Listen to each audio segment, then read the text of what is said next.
Brian Bancroft's fact of the day. Thank you, Stephen. You know, putting him at the front actually confuses TikTok. And so I get paid less for doing these because I put his ugly mug at the front to start the video. But we've started, so we'll finish. So then, 10th of July, 2026. What happened on this day in history? A couple of significant events. Okay, so 1927, West Wyborn Station, now Byfleet and Newhall, opened.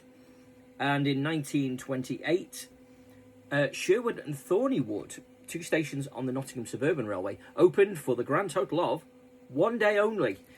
King George I believe it would have been the 5th, King George V visited Nottingham that day, and for that 1 day only, those two stations reopened on the Nottingham Suburban Railway to allow school children to visit the King.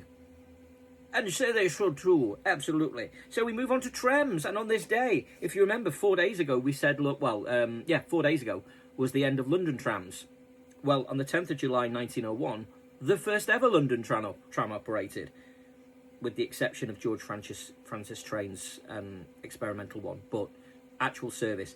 London United launched their first service between Shepherd's Bush and New Bridge and Kew Bridge via Hammersmith. There is a replica, a rebuild of one of those trams at Crouch. LU2159 is actually a replica of a rebuild of one of the originals. So that's trams. So London had its first ever tram, the London United Tramways. London, when it first opened, were private companies. Eventually, they all became London Transport, a bit like the Underground. That did the same in shipping. And this is one for those of you, even I don't remember this battle because I'm not old enough. In 1690, yeah, even I'm not around for that one, the Battle of Beachy Head took place in the middle of the 9 Years' War. Don't ask me who that was against. I think that was the Dutch. Pretty sure Beachy Head was the Dutch and they beat us. It lasted 13 hours, but that's one of the ones where the Royal Navy, that's where they then realised we needed a full Royal Navy because we didn't have adequate defence. Pretty sure Beachy Head was the Dutch, but don't quote me on that one. I'll have to look that one up, but put your comments in. That's the whole purpose of this. Put your comments in there, teaching me how idiotic I am. But there we go. And finally, air. Two things happened today.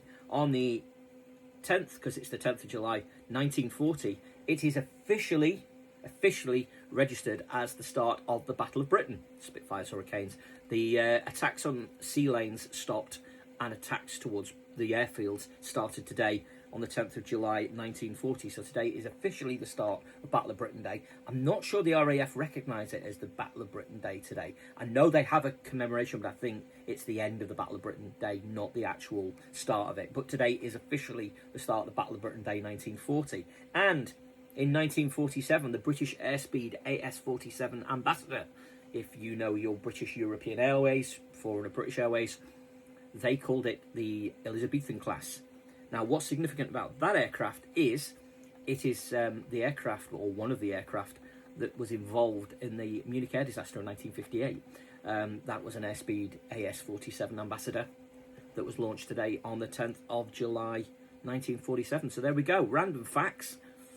If you're enjoying this series, let me know. If not, I'll drop it, But it's easy enough to check out and find out, and I think it's fun. But if you're enjoying it, let me know. And if not, tell me, and I'll stop doing it. But there we go. Other than that, UK Facts of the Day. Thank you very much. Have a great one. I will catch you later. Might do some videos later. It's my day off today. It's hot. I'm sweaty. I'm sweaty, which is why I'm in this, because it's my it's designed to let me sweat. So there we go. So I'll catch you later. Hope you're having a great day. Catch you soon.